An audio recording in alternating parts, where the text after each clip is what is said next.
Hello, everybody. Let me start with a question.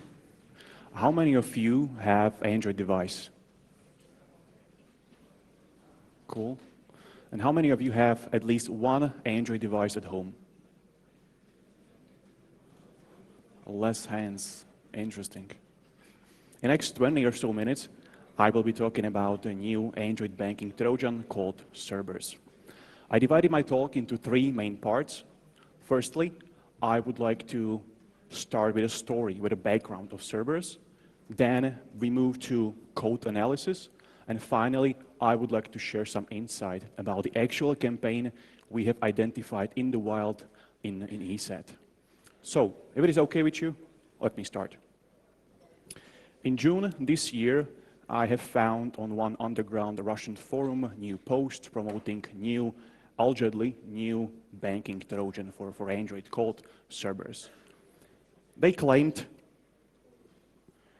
it's sophisticated, a lot of features, it's not detected by any AV company, they can create custom payloads for each client, written from the scratch, and they have been working on this malware for 2 years, and now they're coming public, which was really weird.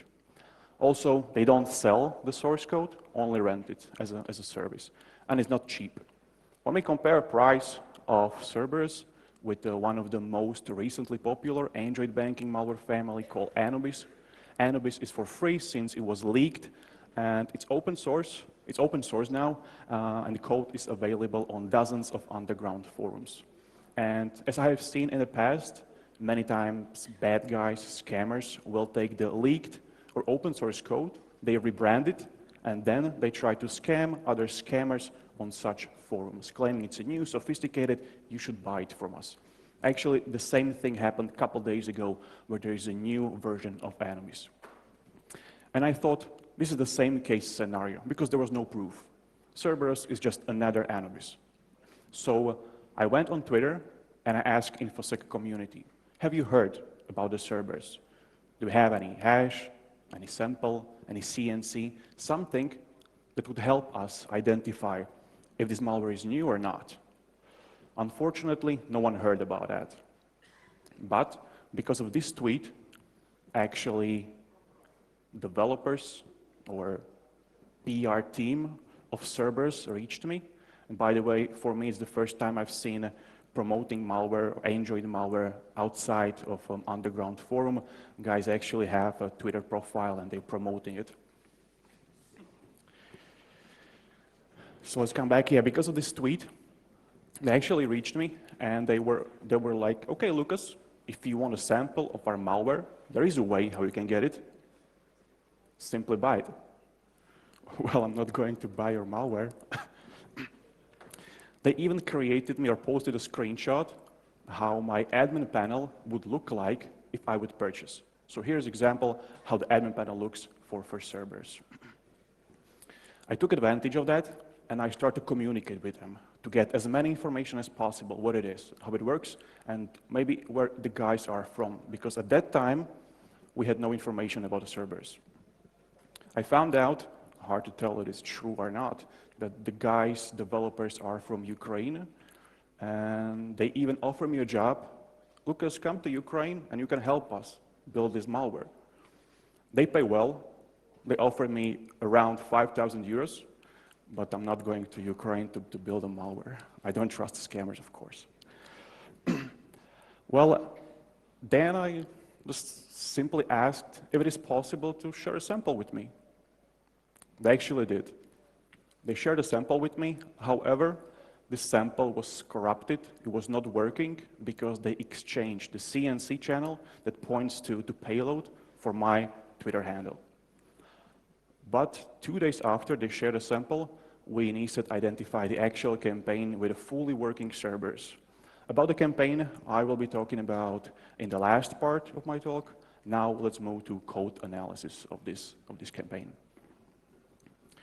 The workflow of Cerberus is kind of typical for Android banking Trojan. There is a dropper that contains envelope that contains the encrypted code. Once launched, it would decrypt the first stage payload, launch it, Then the third stage payload starts to communicate with CNC and downloads the custom-made module. That's kind of typical for all Android banking Trojans, let's call it that way. What happens from the user perspective once user launches such infiltration on device? Firstly, there are 3 checks.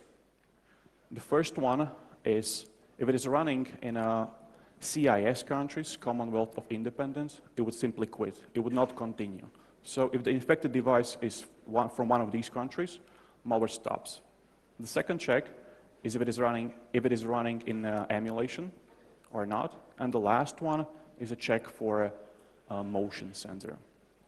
It means if the device actually makes steps, it belongs to actual user because we carry our smartphone in a pocket, in bags, whatever, and we trigger the motion sensor. For malware researcher guys like me or maybe many of you, your testing device just sits on the table all day long. Once these 3 checks are fulfilled, malware then requests from a user to activate accessibility services on behalf of, in this case, Flash Player. For a user, it's almost impossible to tell if this request is really from Flash Player or not, because it could be impersonating Android system, your browser, your Google Play Store, whatever. It's hard to tell for a user. Quickly, what are accessibility services? They are on every Android device. They help visually impaired users, disabled users to read text, see what's going on, read a notification, which application is running, and many, many others. And this is misused by Cerberus, where it can perform clicks on behalf of the user. It can hijack clicks to activate, to allow necessary permissions, like send text messages, receive text messages, make phone calls. Then it can identify which application is running. Is it banking app or not? And also keylog user input. To expand its reach, Cerberus uses 33 different languages. So based on the default language of your smartphone, it would pick the language and request to activate accessibility services to look more trustworthy, like it's coming from system.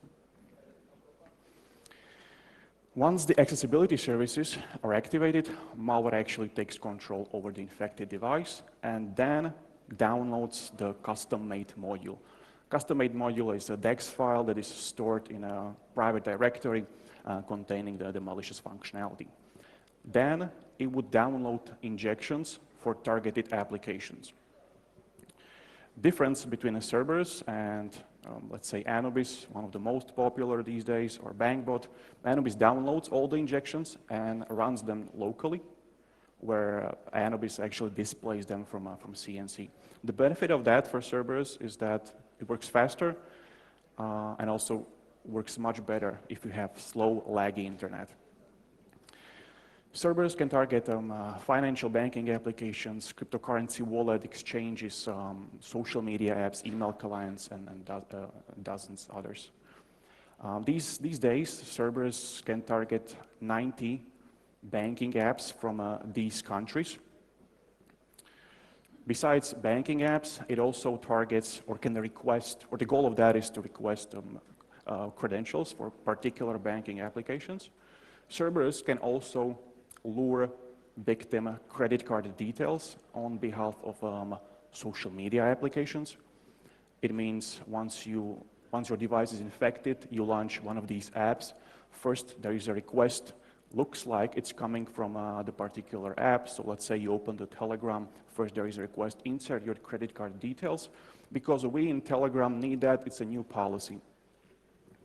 And also lures credentials for email clients. That's the core functionality of any Android banking Trojan, including the Cerberus. Quickly, how it works, user launches, let's say, one of the targeted apps I just mentioned, like the Gmail. Once user launches the Gmail, malware identifies that Gmail was launched by misusing accessibility services, displays the injection, and the injection overlays legitimate application requesting credentials. Cerberus can also bypass SMS two-factor authentication and one-time codes. As I said, this is the core functionality. Besides that, Cerberus can trigger 13 different commands on infected device. The most interesting ones are send, receive text messages, make phone calls, forward phone calls, lock device, key lock user input. Now I go through a couple of features or functionalities Cerberus has, like locking the device. This is not a ransomware feature in banking Trojan. This feature is launched by the attacker. It's kind of caching out zone. It means if the attacker already obtained credentials for your banking app, can intercept one-time codes coming in a text message. You can remotely lock the device, victim's device, by muting down all the notifications like received text messages or phone calls coming from your bank about weird transactions. And then it will lock the device every 10 milliseconds. For user, for victim, it's impossible to get back to your smartphone. On the other side, the attacker is making transactions. To stay on infected device as long as possible, Cerberus uses persistence techniques, again, by misusing accessibility services. Right after start, it would activate to itself device administrator rights. It means for the user, for the victim, that there are a couple extra steps he needs to go through to uninstall the infiltration. Disables Google Play Protect. Disables manual uninstallation. It means when a user wants to go to settings, apps, or app manager and manually search for, let's say, the Flash player, it's impossible because such activity is killed and controlled by the Cerberus. Blocks launch of security apps. At the first version I've analyzed, there was a default Xiaomi UI security solution. It wasn't possible to launch it if Cerberus was already installed.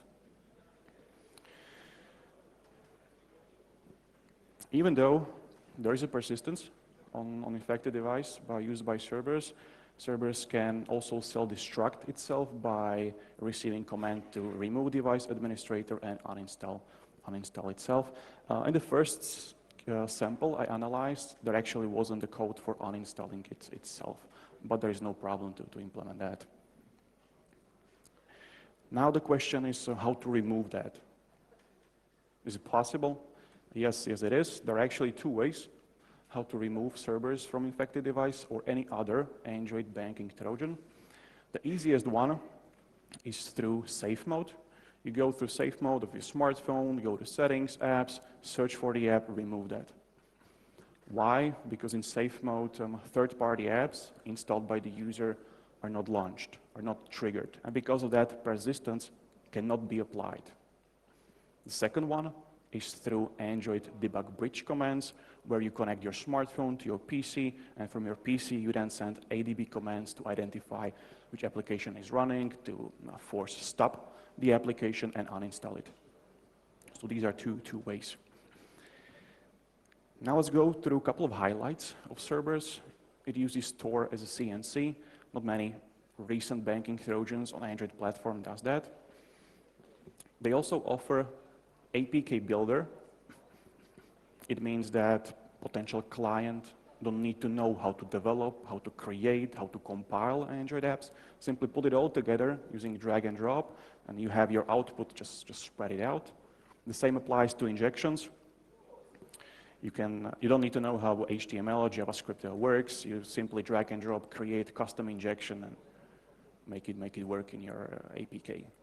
Also, in September, they shared, they have, as I said, 90 targeted banking apps with this particular injections. If you want more injections, you have to pay extra.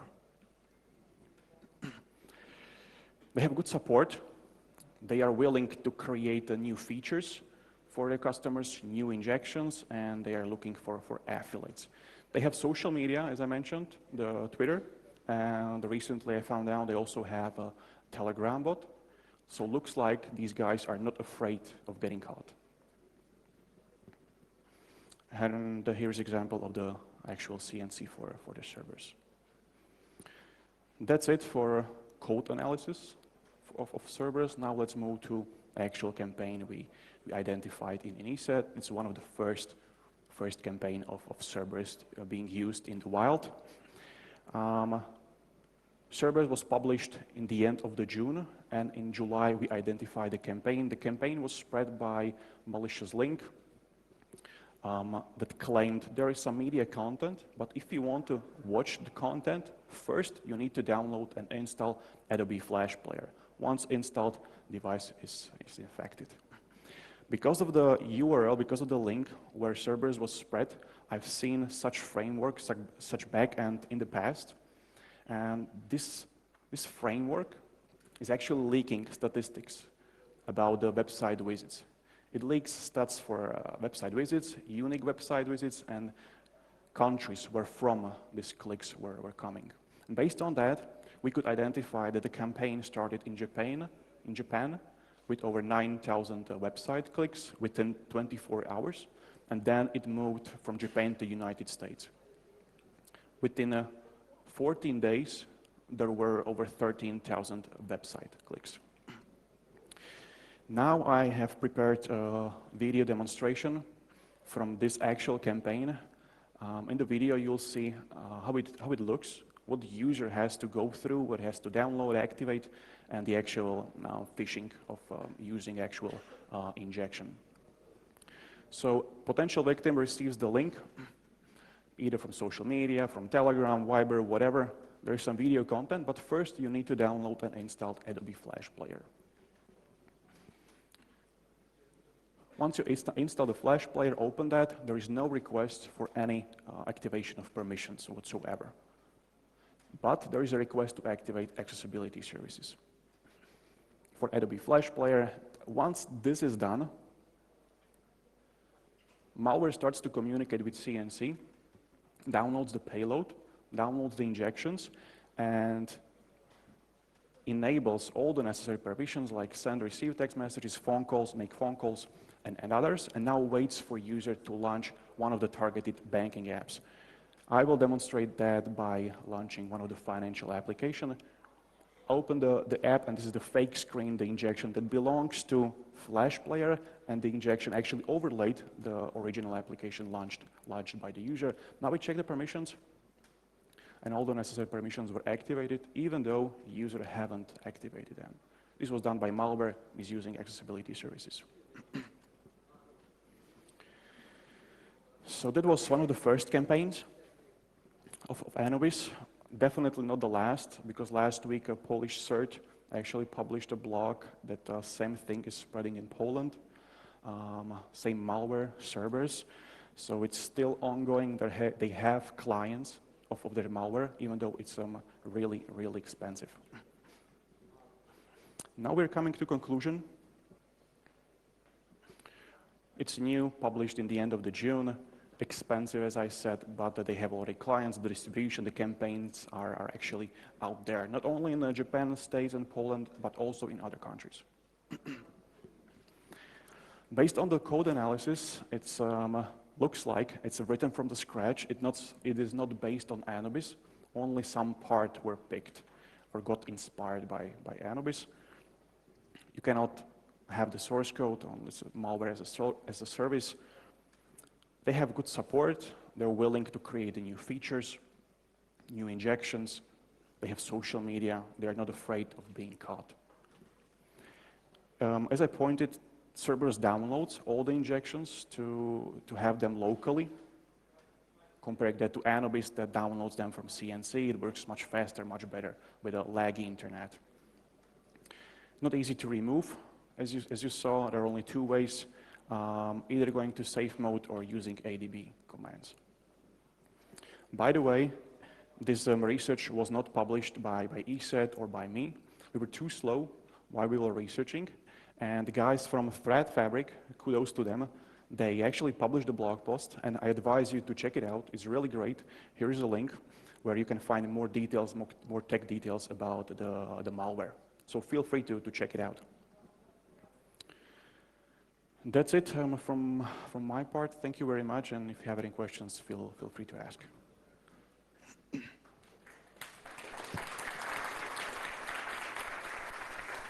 All right, let's take a few questions, and let's start from the back this time, because we've started from the front up to now.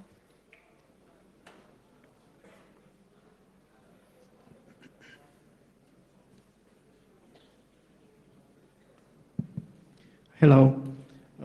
I know there was an app, Cerberus, who used to find the kids or family or something like this. Is this related to that app? It's very used. I'm sorry, I haven't catch the question from Circus app. No, the same app, Cerberus, is well known, in my opinion. App used to find the kids' family remote locator, and is used by many, many years, in my knowledge. Is any connection between that Cerberus and this Cerberus? The name is identical. Yeah, there shouldn't be any connection because the one you mentioned, it's kind of for tracking, let's call it that way. Yes. It's totally different thing since... So maybe they are using this name connection to buy, to gain trust. Yeah, only the name is a connection with that. And yeah, so many people actually thinking that they have the Cerberus, and does it mean that I have the banking Trojan? Well, no, it's not. It's a totally different thing. Thank you.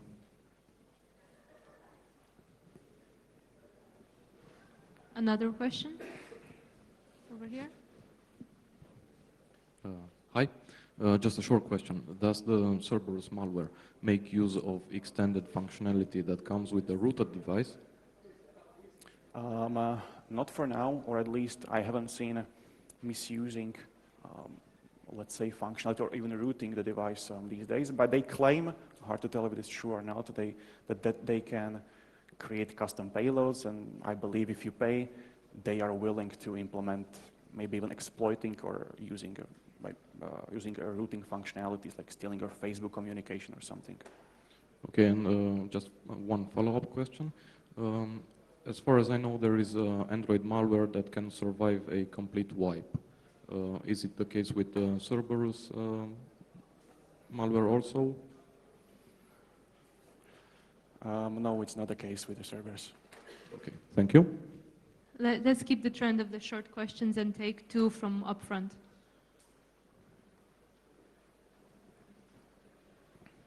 Hello, thank you for the interesting presentation. I have one question about custom ROMs or new Android versions. Are they more secure? Or has there have to be a compatibility in the sense of an older Android version is more unsecure in these cases for an attack? Custom ROMs have their benefits. Hard to tell if they're more secure or not. I see one benefit that many people, they are into privacy. They don't want to have Google services on their smartphone. They use F-Droid market to download apps, so they don't want to send no data to Google whatsoever. That's like the one really interesting goal why to download the custom ROMs. It's hard to tell if they're more secure or not because you have to go through that, you have to analyze that. Yeah, because I know a banking app, and they permit the launch on it on a custom ROM device. But they permit on a rooted device, for example. So it's like... Yes, but from their perspective, if they would at least at once included some bad app, a malicious app, tracking app, they would be done, in my opinion, because someone would found out and their business, let's call it that way, would be done for them. That's, I don't believe, the goal. Maybe someone can misuse that, like if they import or use some third-party apps or something else that they include in their ROMs, but I don't believe this is the direct thing to, think about that. It's, well, there could be a malware or not. Okay. All right, last question before the break. Thank you for your presentation. If I may ask, you've mentioned that they are not afraid to be caught. Do you perceive an expiration date, and how is ESET involved in this case? Do you take any next steps? Thank you. Well, our main goal is to protect our clients. We are not working, or in this case, with the police or law enforcement agencies. It's not so easy to point a finger and, well, this one is actually responsible for creating, for spreading, distributing malware. But yeah, we are willing to share information, our knowledge, and cooperate. All right. Thank you very much, Lukasz. This was a great presentation. Thank you.